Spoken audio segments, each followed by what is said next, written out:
मेरी सुहाग रात का दिन था। मैं अपने ही घर में सर पर एक रुमाल रखे बैठा था। मेरे सिर में बहुत दर्द हो रहा था, इतना कि रोने का मन कर रहा था, लेकिन हम मर्द होते हैं, रो नहीं सकते। मेरी मर्दानगी पर एक धब्बा लग गया था, वह भी बहुत बड़ा, क्योंकि मेरे सिर पर एक गहरा घाव हो गया था। सारे लोग परेशान होकर मेरे पास खड़े थे। मेरे साथ ऐसा हुआ था कि मैं सिर्फ 10 मिनट के लिए अपनी पत्नी के कमरे में गया था, और थोड़ी देर बाद मेरी चीख की आवाज़ सुनकर मेरे सारे रिश्तेदार इकट्ठा हो गए। दरवाज़ा मैंने अंदर से लॉक किया था, इसलिए उन्हें दरवाज़ा भी तोड़ना पड़ा और मुझे बेहोशी की हालत में पाया। अपनी सुहाग रात के दिन अपने कमरे के टूटे हुए दरवाजे के बाहर बैठा हुआ दूल्हा भला कैसा लगता होगा। मेरा एक मामा मेरे करीब आया और कहने लगा कि तुम्हारा घाव बहुत गहरा लग रहा है, चलो तुम्हें अस्पताल ले चलते हैं। मैंने गुस्से से कहा कि मैं अस्पताल नहीं जाऊंगा। डॉक्टर मुझे मेरे शादी वाली शेरवानी में देखेगा और मेरे सिर पर यह घाव देखकर मुझसे पूछेगा कि तुम्हें क्या हुआ, तो मैं उसे क्या जवाब दूंगा। मैं तो किसी को मुंह दिखाने के काबिल नहीं रहा। कौन सी दुल्हन अपने दूल्हे के साथ ऐसा करती है? पहली रात ही कोई ऐसा करता है भला? उसने तो मुझे कहीं का नहीं छोड़ा। ये किस तरह की लड़की से मेरी शादी करा दी? अभी से इसका ये हाल है तो बाद में मेरे साथ क्या करेगी? मेरी तो सारी जिंदगी बर्बाद हो गई। बस शक्ल देखकर उठा लिया, अकल तो देख लेते उसकी। लड़की बड़ी खूबसूरत थी। मैं भी बड़ी खुशी खुशी कमरे के अंदर गया था। शादी वाले दिन तो खुशी होती है, और खुशी किस बात की होती है ये हम सब लोग अच्छी तरह जानते हैं। लोग समझते हैं कि लड़की ज़्यादा खुश है, लेकिन लड़की के साथ हम मर्द भी खुश होते हैं, क्योंकि हमारी जिंदगी में एक लड़की आ रही होती है। इस घर में कोई औरत भी नहीं थी, इसलिए ये शादी बड़ी जल्दी में हो रही थी। कुछ तो मैं भी था, क्योंकि मेरी पत्नी बहुत ज़्यादा सुंदर थी, और मर्द को बस यही चाहिए होता है। ये कहानी तो सुनी होगी आपने। एक मर्द ने 3 औरतों को 5-5 हज़ार रुपये दिए और कहा कि इनको इस्तेमाल करो, जिसने सही इस्तेमाल किया मैं उससे शादी कर लूँगा।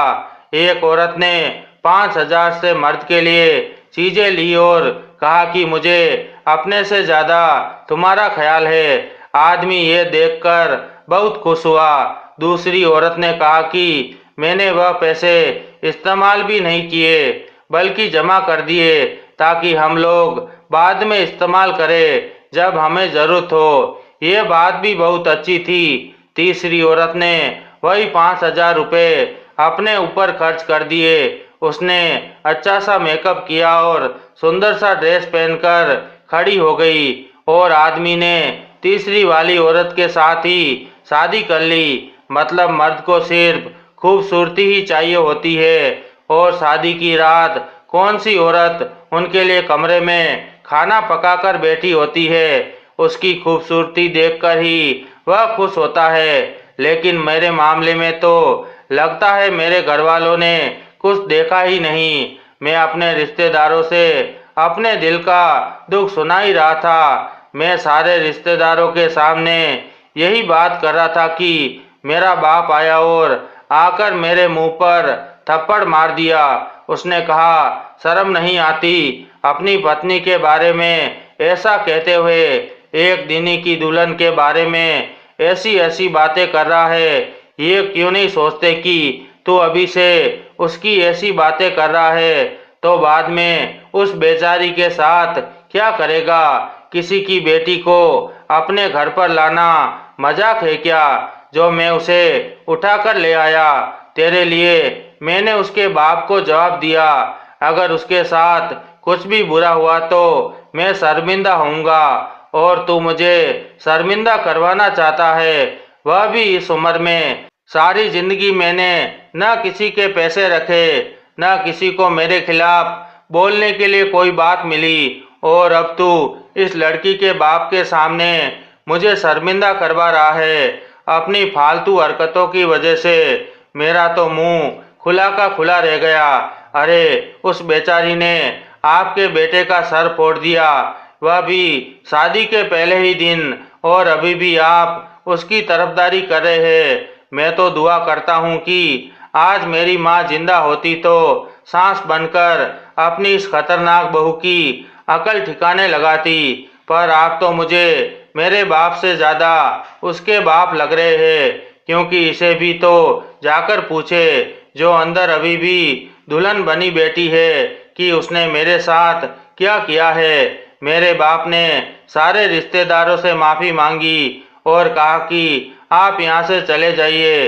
वैसे भी कल दिवाली का दिन है। रिश्तेदार कुछ परेशान और कुछ नाराज हुए, कुछ कहने लगे कि हम यहीं रहेंगे और आपका साथ देंगे। मेरे पिता ने उनसे बदतमीजी की और कहा कि मुझे साथ की जरूरत नहीं है, ये मेरी बहू और मेरे बेटे का मामला है। मैं खुद बड़ा बनकर इस मामले को हल कर दूंगा। मुझे कोई पंचायत नहीं बैठानी यहाँ पर। आप लोग यहाँ से जा सकते हैं। ये बात तो सच है कि कुछ लोग ऐसे भी थे जिनको हमारे मसले से कोई मतलब नहीं था, बस ये देखना चाहते थे कि अब आगे क्या होगा, यानी कि पूरा तमाशा देखना चाहते थे। और रिश्तेदार तो वैसे भी तमाशा देखने वालों में से ही होते हैं।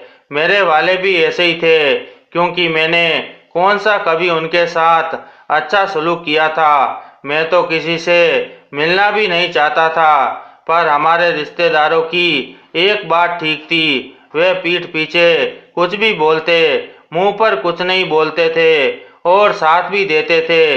इतने भी बुरे नहीं थे। मैं तो हैरान रह गया कि पिता ने सिर्फ मेरी नई नवेली दुल्हन के लिए अपने रिश्तेदारों से पंगा ले लिया, उनको भी बातें सुना दी और मेरे मुंह पर भी सबके सामने थप्पड़ मार दिया। आखिर ये क्या कर रहे थे? अगर वह एक दिन की दुल्हन थी और उसका बड़ा एहसान कर रहे थे, तो मैं भी तो एक दिन का दूल्हा था। अभी अभी मेरी शादी हुई थी, सबके सामने मेरे मुंह पर थप्पड़ मार देंगे, क्या जरूरत थी? जवान खून पर कौन हाथ उठाता है, वह भी उसकी शादी के दिन। आज मेरी माँ जिंदा होती तो क्या वह मेरे मुंह पर थप्पड़ मारती? मेरे पिता का दिल तो तब भी नहीं पिघला जब वह मुझे कमरे से बेहोशी की हालत में निकाल कर लाए थे। सारे मेहमान चले गए।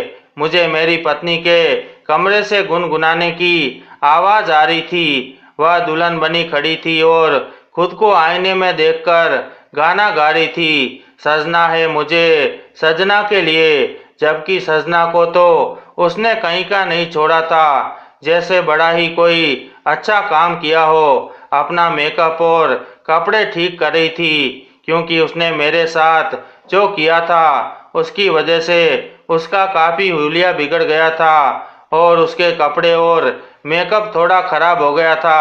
बड़े आदमी को बेहोश करना तो यहाँ कोई छोटी बात थोड़ी है। थोड़ी देर के बाद वह फिर से गाने लगी, ए मेरे हमसफर पर एक जरा इंतजार।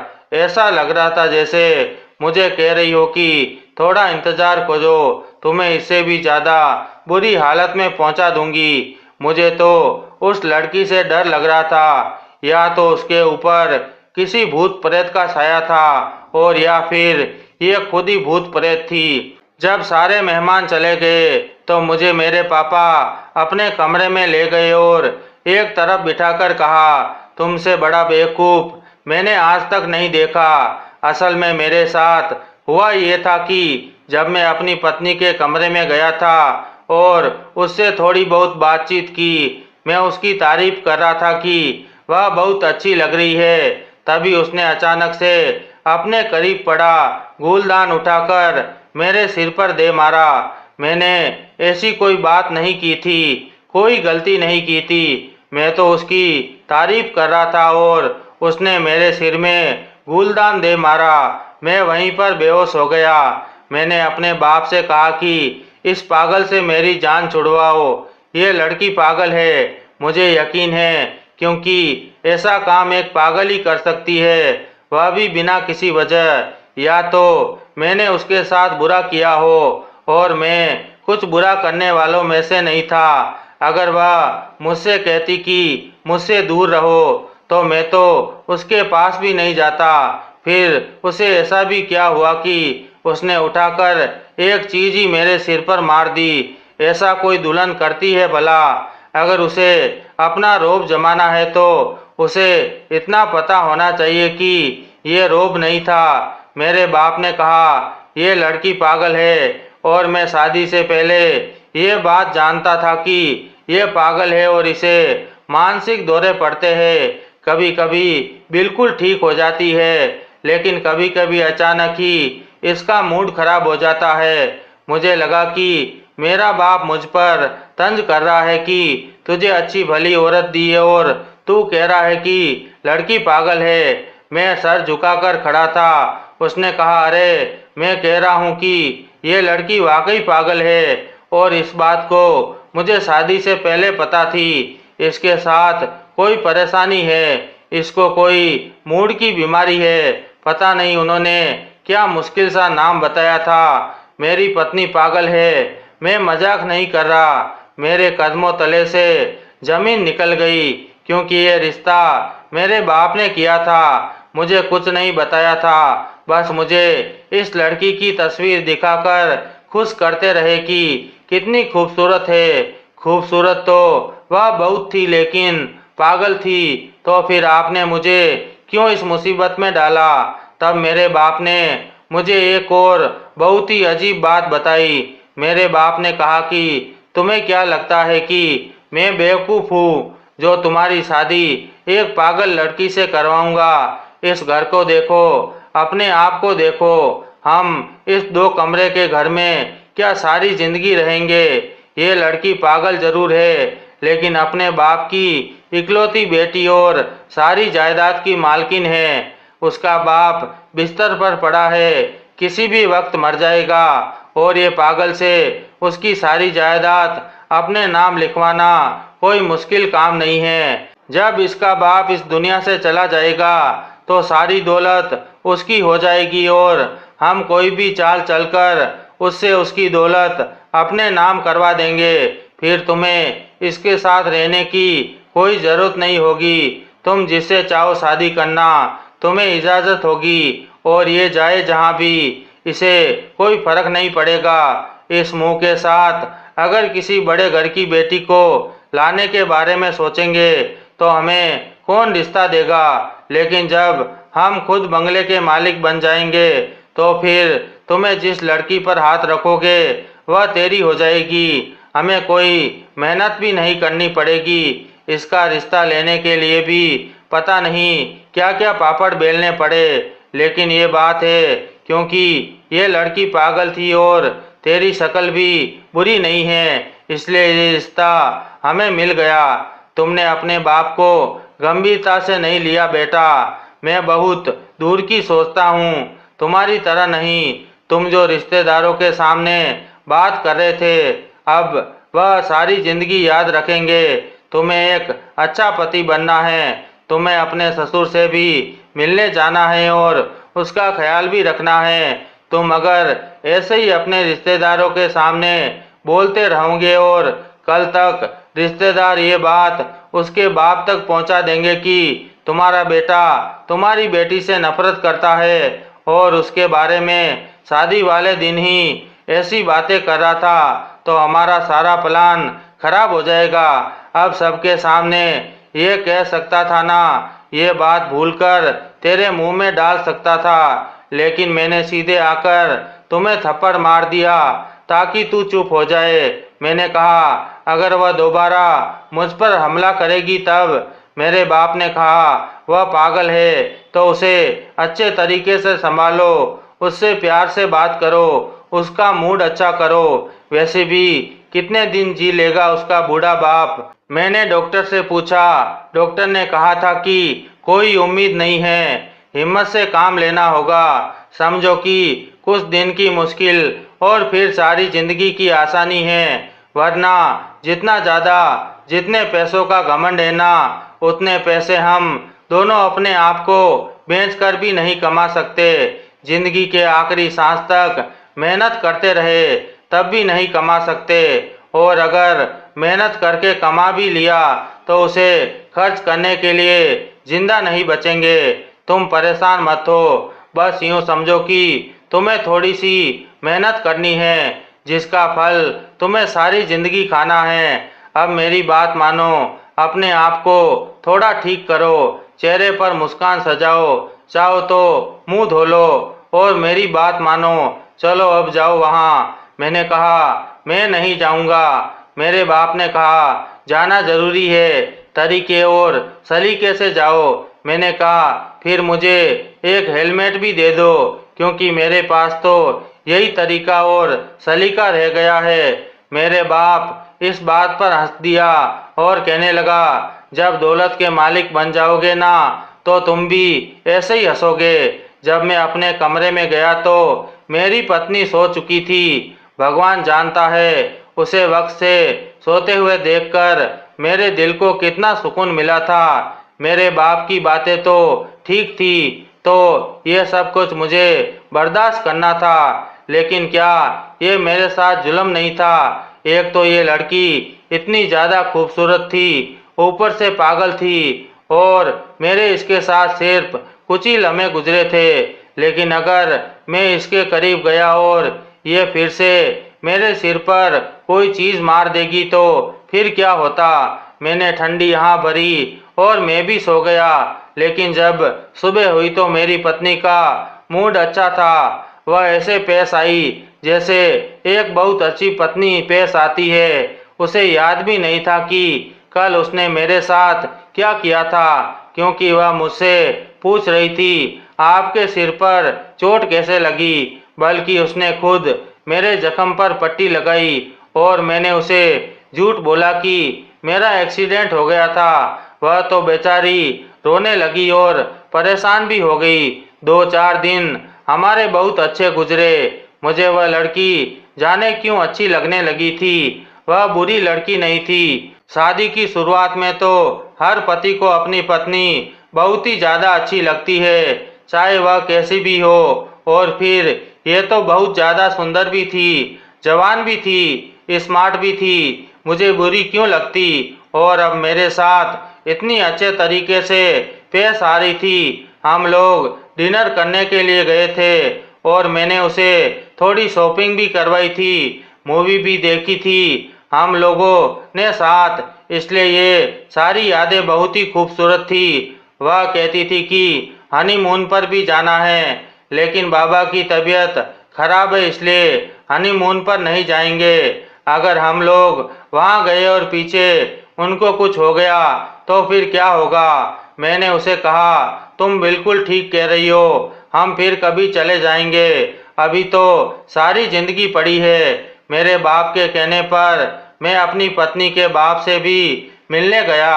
उसकी हालत वाकई बहुत बुरी थी। उनको देखकर मुझे उन पर बहुत दया आई। वह हाथ जोड़कर बस यही कह रहे थे, मेरी बेटी का ख्याल रखना, वह बहुत मासूम है। मैंने उनसे पूछा, आपकी बेटी की ये हालत कैसे हुई थी? उन्होंने कहा, इसकी माँ की वजह से। वह अपनी माँ से बहुत ज़्यादा मोहब्बत करती थी, लेकिन उसकी माँ मुझसे नफरत करती थी। वह जिंदगी भर मेरे साथ रही, लेकिन एक दिन भी खुश नहीं रही। वह इसे भी बहुत मारती थी और मेरे साथ भी बहुत बदतमीजी करती थी। जब ये 6 साल की थी तो मेरी पत्नी ने इसके सामने खुदकुशी कर ली। तब से इसकी हालत ऐसी हो गई है। मैं तो हैरान रह गया कि अगर किसी की माँ उसके सामने ही खुदकुशी कर ले तो उस पर क्या गुजरेगी। मेरी पत्नी हक पर थी, लेकिन अब उसकी हालत ऐसी हो चुकी थी कि वह खुद नहीं जानती थी कि वह क्या कर जाती है। एक दिन मैं ऑफिस से घर वापस आया तो मैंने देखा कि मेरी पत्नी ने मेरी पसंद के रंग के कपड़े पहने हुए थे और बहुत ही खूबसूरत लग रही थी। वह वाकई बहुत प्यारी थी। मैंने उससे कहा कि आज तुम बहुत हसीन लग रही हो। वह भी मुझसे बहुत प्यारी प्यारी बातें कर रही थी।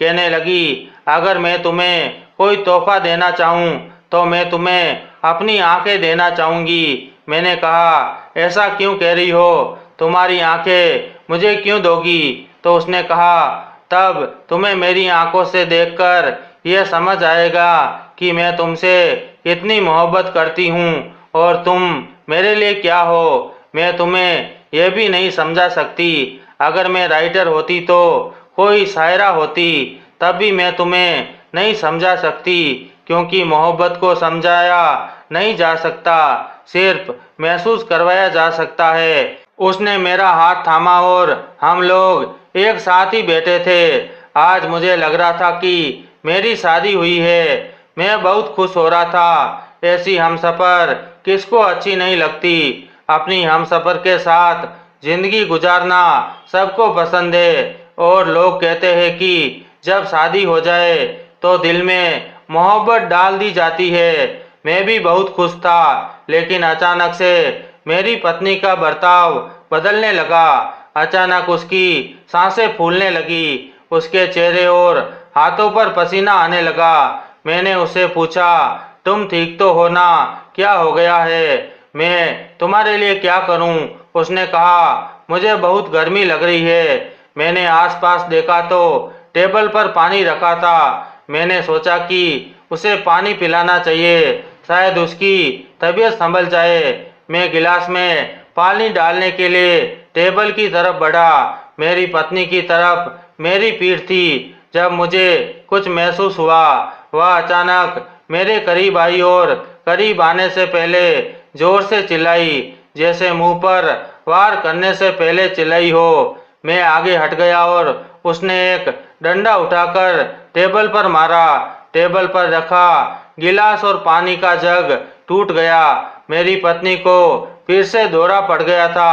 एक दौरा तब पड़ा था जब हमारी शादी हुई थी, और आज हमारी शादी के 3 हफ्ते हो गए थे और उसे दूसरा दौरा पड़ा था। वह भी बिल्कुल उसी समय जब मैं उसके करीब जाने वाला था, क्योंकि आज वह मुझसे प्यार जताने की बातें कर रही थी। इसका यही मतलब था कि वह मेरे साथ वक्त गुजारना चाहती थी। वह मुझे मारने के लिए मेरी तरफ बढ़ रही थी और मैं अपनी जान बचा रहा था। मैं कमरे से निकल गया और उसके कमरे का दरवाजा बंद कर दिया। दरवाजे पर हाथ रखकर मैं सोच रहा था कि किस मुसीबत में फंस गया हूँ, क्या करूँगा, कैसे करूँगा। वह कमरे में कैद थी और बुरी तरह चिल्ला रही थी, लेकिन थोड़ी देर बाद उसके रोने की आवाज़ आने लगी। वह रोते हुए दरवाज़ा पीटने लगी और चिल्लाने लगी, मुझे यहाँ से बाहर निकालो, मुझे बहुत डर लग रहा है। उसकी आवाज़ में बहुत दर्द था। शायद वह बहुत डरी हुई थी, लेकिन मैं दरवाज़ा खोलने से डर रहा था, क्योंकि मुझे यकीन नहीं था कि वह फिर से मुझ पर हमला कर दे। लेकिन जिस तरह वह रो रही थी, मुझे बहुत अजीब लग रहा था। मैंने दरवाज़ा थोड़ा खोलकर देखा तो वह सामने बैठी रो रही थी। आकर मेरा हाथ थामकर मेरे साथ खड़ी हो गई और कहने लगी, मुझसे नफरत मत करो, मैंने कुछ नहीं किया। मुझे खुद नहीं पता कि क्या हो रहा है, लेकिन मेरे कमरे में चीज़ें टूटी पड़ी थी। मैंने आपको नुकसान पहुंचाने की कोशिश की थी। मैं चुप रहा। उसने कहा, मैंने कोई पागलपन तो नहीं किया। मेरे दोस्त और रिश्तेदार कहते थे कि मैं पागल हूँ, लेकिन मुझे आज तक याद नहीं कि मैंने क्या किया है। कहीं मैं पागल तो नहीं हूँ? अगर मैं पागल हूँ तो आप मुझे छोड़ तो नहीं देंगे ना? वह बच्चों की तरह रोते हुए मेरे गले लग गई और मैं उसे तसल्ली देने लगा कि ऐसा कुछ नहीं है, वह सब गलती से टूट गया था। उसने फिर पूछा, फिर आपने मुझे लॉक क्यों किया? मैंने कहा, मैंने आपको लॉक नहीं किया था, दरवाजे का लॉक खराब है, शायद खुद ही लग गया होगा। वह समझ गई थी कि मैं उससे झूठ बोल रहा हूँ और कोई न कोई गड़बड़ जरूर है। वह परेशान थी। मैं उसे तसल्ली देता रहा और वह ऐसे ही सो गई। शायद उसे पता था कि उसके साथ कितनी बड़ी परेशानी है। जाहिर है उसे ये बात नहीं बताई गई होगी, क्योंकि ऐसे मरीज को अगर आप उसकी हालत के बारे में बताएंगे तो वह और परेशान हो जाते हैं, और उसे परेशान करने की नहीं बल्कि शांत करने की जरूरत होती है। कभी कभी मरीजों के दौरे बहुत अजीब होते हैं। अगर उनकी उम्र कम हो तो कभी कभी उन्हें याद रह जाता है कि उस दौरान उन्होंने क्या किया था, वरना कभी कभी तो याद भी नहीं रहती। मैं अपनी पत्नी को डॉक्टर के पास नहीं ले गया, क्योंकि मैं उसे यह महसूस नहीं करवाना चाहता था कि वह पागल है। लेकिन डॉक्टर के पास जाकर मैंने डॉक्टर को उसकी सारी हालत बता दी। डॉक्टर ने कहा, इसका इलाज प्यार और देखभाल है। ऐसे मरीजों को अगर प्यार और देखभाल दी जाए तो वे बिल्कुल ठीक हो जाते हैं। मैं जानता था कि मेरी पत्नी के साथ मेरा साथ कुछ ही दिनों का था और उसके बाद हमें अलग हो जाना था, लेकिन जब तक मैं उसके साथ था मुझे उसे खुश रखना था, नहीं तो मेरी जान को खतरा था। मैं हर बार बच नहीं सकता था। मैं अपनी पत्नी के साथ हंसी खुशी रहने के बारे में सोच रहा था कि उसका ख्याल रखूंगा। जब तक हम साथ हैं तब तक अच्छे से रहेंगे। लेकिन मैंने एक बात नोट की थी, जैसे ही मैं उसके करीब जाने लगता तो उसे दौरा पड़ जाता था, क्योंकि पहली रात भी दौरा इसी वजह से पड़ा था और अब भी इसी वजह से। और एक और बार भी ऐसा हुआ था कि जैसे मैंने उसका हाथ थामा और उसे प्यार भरी बातें करने लगा, उसे दौरा पड़ गया था, लेकिन वह थोड़ा हल्का था। जैसे ही मैं उससे दूर हुआ वह बिल्कुल ठीक हो गई। शायद मेरी पत्नी मुझसे शादी नहीं करना चाहती थी और उसे यह शादी जबरदस्ती करवाई गई थी और इसलिए वह यह सब कर रही थी। लेकिन मुझे इस बात की तह तक जाना था। मैं पूरा दिन घर पर नहीं होता था। मुझे नौकर ने कभी ऐसी बात नहीं की, आपकी पत्नी की तबीयत खराब हो गई है। लेकिन जैसे ही मैं घर आता और उसके करीब जाने लगता तो उसे दौरे पड़ जाते थे। जरूर दाल में कुछ काला था। मैंने एक दिन ऐसा किया कि अपनी पत्नी को गुस्सा दिलाने की कोशिश की। मैं देखना चाहता था कि वह गुस्से में क्या करती है। वह बिल्कुल सामान्य थी। हमने साथ साथ खाना खाया और अपने कमरे में आ गए। हम फिल्म देख रहे थे तो मैंने कहा, मुझसे दूर बैठो, मैं पूरे दिन का थका हुआ हूँ, मुझसे दूर हो जाओ। वह कहने लगी, दूर ही तो हूँ, तो आपको इससे क्या परेशानी है। मैंने कहा, तुम इस कमरे से निकल जाओ, ये मेरा है, मैं तुम्हारी शक्ल नहीं देखना चाहता। मैंने ऐसी बात की थी कि अगर सामान्य पत्नी भी होती तो उसे भी बहुत गुस्सा आ जाता, लेकिन मेरी पत्नी को गुस्सा नहीं आया। वह कहने लगी, कोई बात नहीं, आपका दिन अच्छा नहीं गुजरा होगा। जब पति का दिन ऑफिस में अच्छा ना गुजरे तो घर आकर पत्नी पर गुस्सा निकालता है। फिर आपको पता है कि पत्नी बच्चों पर गुस्सा निकाल देती है।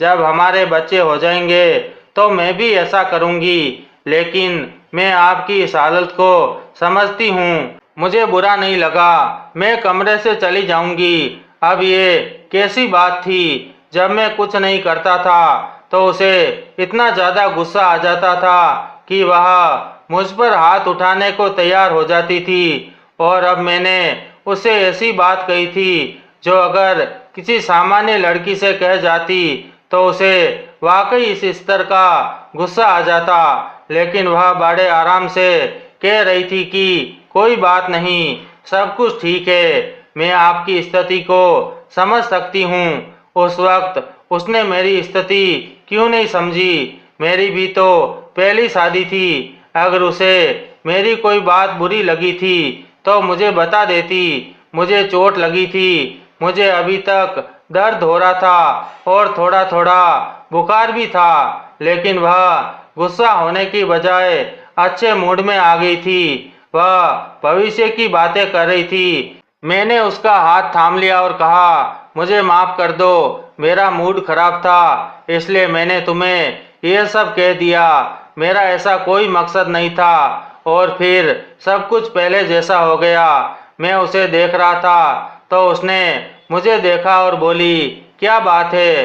तो मैंने कहा, नहीं, मैं कुछ नहीं सोच रहा। मुझे अपनी पत्नी पर शक था, क्योंकि अगर वह पागल होती तो उसे अभी मेरी बात पर गुस्सा आ जाना चाहिए था।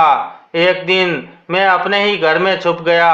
मेरे कमरे की खिड़की बाहर लॉबी में खुलती थी। मैंने कमरे की खिड़की पहले ही खोल दी थी और एक तरफ से पर्दा हटा दिया था। मैं लॉबी में खड़ा होकर खिड़की से सब कुछ देख सकता था।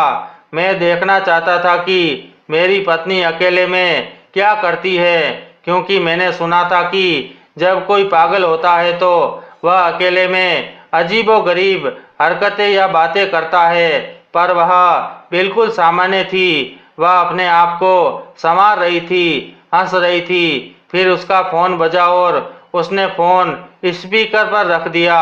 मैं खुश हुआ कि अब मैं सुन सकूंगा कि वह किससे बातें कर रही है। कोई लड़की थी जिससे वह बात कर रही थी। लड़की ने पूछा, क्या अभी तक अपने पति का परीक्षण ले रही हो? मेरी पत्नी ने कहा, परीक्षण तो लेना पड़ेगा ना, सारी जिंदगी साथ जो गुजारनी है। मुझे इस शख्स से मोहब्बत होने लगी है। वह बहुत अच्छा है, मेरा ख्याल रखता है। ये सब ठीक है, लेकिन कब तक पागलपन का नाटक करोगी? उस दिन तुमने उस बेचारे के सिर में गुलदान दे मारा था। पत्नी ने कहा, वह करना जरूरी था, नहीं तो उसे मुझ पर शक हो जाता। और ये खबर भी मैंने खुद ही उड़ाई थी कि शादी से पहले कि मैं पागल हूँ। उसका बाप बहुत लालची है, क्योंकि उसने ये जानते हुए भी कि मैं पागल हूँ मुझसे अपने बेटे की शादी करवाई। इसलिए मैं देखना चाहती हूँ कि मेरा पति भी कहीं अपने बाप जैसा तो नहीं। मेरे कदमों तले से जमीन निकल गई। हम तो सोच रहे थे कि हम इस लड़की के साथ खेल खेल रहे थे, लेकिन ये तो हमारे साथ बड़ा खेल खेल रही थी। जाहिर है वह अमीर बाप की बेटी थी। सोचती होगी कि इससे शादी किसी मतलब के लिए तो नहीं की जा रही। इसमें कोई कमी नहीं थी। वह पढ़ी लिखी थी, खूबसूरत थी और अक्लमंद भी थी, क्योंकि वह इतनी बड़ी परीक्षा ले रही थी। मुझे इस बात पर बिल्कुल भी गुस्सा नहीं आया, क्योंकि हम भी तो इसके बारे में ऐसा ही सोच रहे थे। हम भी तो गलत कर रहे थे। हमारे दिमाग में भी प्लान था। यही सोचकर वहीं से जाने लगा कि मेरे कानों ने फिर से कुछ सुना। उसने कहा, मुझे अपने पति से बहुत मोहब्बत हो गई है। अब मैं ये खेल खत्म करके उसे सब कुछ बता दूंगी। अगर वह इसके बावजूद भी मुझे कबूल कर लेगा तो वह मेरी जिंदगी का साथी होगा। सारी जिंदगी गुलाम बनकर गुजारूंगी। मुझे वह शख्स बहुत अच्छा लगता है, मेरा हमसफर है। मुझे उससे मोहब्बत हो गई है और वह मेरा बहुत ख्याल भी रखता है। ये बात सुनकर जाने क्यों मेरे दिल को बहुत खुशी मिल रही थी। कुछ दिन बाद मुझे ये खबर मिली जिसने मुझे बहुत हैरान कर दिया, और ये खबर ये थी कि मेरा ससुर इस दुनिया से जा चुका था। ये खबर मेरे बाप के लिए तो बहुत ही खुशी की थी, लेकिन मुझे इस खबर पर कोई खुशी नहीं हुई। मेरे बाप ने बताया, हमें तो कुछ करना ही नहीं पड़ेगा। बूढ़ा तो पहले ही वसीयत लिख गया है और इस वसीयत के मुताबिक सब कुछ तुम्हारा ही है। मेरी पत्नी बहुत बुरी तरह से रो रही थी। इस दुनिया में उसके बाप के अलावा उसका कोई नहीं था। वह रोते रोते जब गले लगी तो मैंने उसे तसल्ली दी। मुझे लगा कि अब वह मेरी जिम्मेदारी है और अब मुझे उसका ख्याल रखना है। 20 दिन हो चुके थे उसके पिता को इस दुनिया से गए हुए। 15 दिन हो चुके थे उसके पिता की वसीयत के मुताबिक। अब हम उसके घर में जाकर रह रहे थे, क्योंकि वह घर हमारा ही था और हमें उसे अकेला नहीं छोड़ सकते थे। ये बहुत बड़ा बंगला था। बाहर गाड़ियां खड़ी थी। घर, बंगला, गाड़ियां और बैंक में पैसे। इसके अलावा उसकी फैक्ट्री भी थी, जिसका मालिक मुझे बना दिया गया था और सब कुछ मेरा हो गया था। मेरे पिता ने मुझसे कहा, तुम्हें इंतजार किस बात का है, अब सब कुछ तुम्हारा हो गया है। कागजी कार्रवाई भी तकरीबन मुकम्मल है। अब इस लड़की को छोड़ दो या सारी जिंदगी इसके साथ गुजारोगे। तुम्हारे पास इतना सब कुछ है कि तुम्हें किसी भी अच्छी लड़की का रिश्ता मिल सकता है, वह भी कुंवारी और कम उम्र की लड़की का। मेरे पिता ऐसा कह रहे थे कि अचानक एक आवाज आई जैसे गुलदान गिरा हो। मैंने पलटकर देखा तो मेरी पत्नी ने सब कुछ सुन लिया था। वह रोते हुए वहां से भाग गई। मैंने अपने पिता से कहा, मैं इस लड़की को बिल्कुल नहीं छोड़ना चाहता।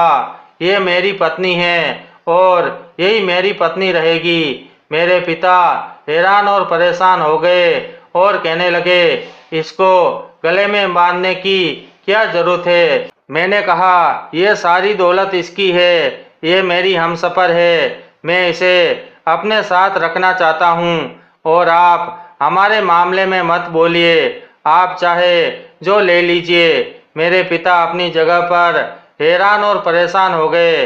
मैं उसकी पीछे भागा। वह घर से बाहर जा रही थी। मैंने जाकर उसका हाथ पकड़ लिया, लेकिन उसने मेरे हाथ छुड़ाकर भागने की कोशिश की। मैंने उसका रास्ता रोक लिया। उसने कहा, तुमने मुझसे सिर्फ दौलत के लिए शादी की थी और तुमसे मोहब्बत कर बैठी। तुमने मेरे साथ ऐसा क्यों किया? क्या मुझे बर्बाद करने के लिए ही तुम मिले थे? मैं कोई पागल नहीं हूँ। मैं तुम्हारी परीक्षा ले रही थी, लेकिन तुमने मुझे कहीं का नहीं छोड़ा।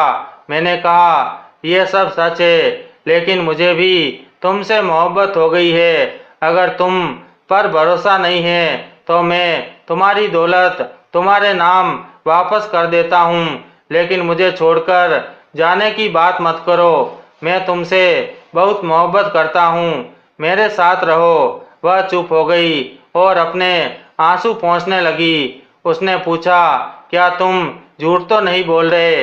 मैंने कहा, तुम्हारी कसम झूठ नहीं बोल रहा, मैं तुमसे बहुत मोहब्बत करता हूँ। पता नहीं ये बात मेरे दिल में भगवान ने डाली है या तुम्हारी मोहब्बत ने, लेकिन मैं तुम्हें धोखा नहीं दे सकता। मैं बुरा आदमी नहीं हूँ। मुझे प्यारी सी हमसफर चाहिए थी। जब पता चला कि तुम पागल हो तो मैं थोड़ा सा चिढ़ गया था, लेकिन फिर बाबा ने मुझे अपनी बातों में लगा दिया। लेकिन मुझे पता चला कि तुम भी मुझसे मोहब्बत करती हो। मैं तुम्हें कभी नहीं छोड़ सकता। हम दोनों ने एक दूसरे से अपनी सच्चाई बयान कर दी और एक दूसरे को माफ कर दिया। मैंने अपने पिता को समझा दिया और कहा कि इसी को अपनी बहू मान लीजिए। कुछ समय तक मेरे पिता का मूड खराब रहा। वे हमारे मामले में बोलते नहीं थे, लेकिन खुश भी नजर नहीं आते थे। फिर वे दादा बने और हमारे साथ सामान्य हो गए। भगवान ने हमें बेटी की खुशी दी, इसलिए हम बहुत खुश थे।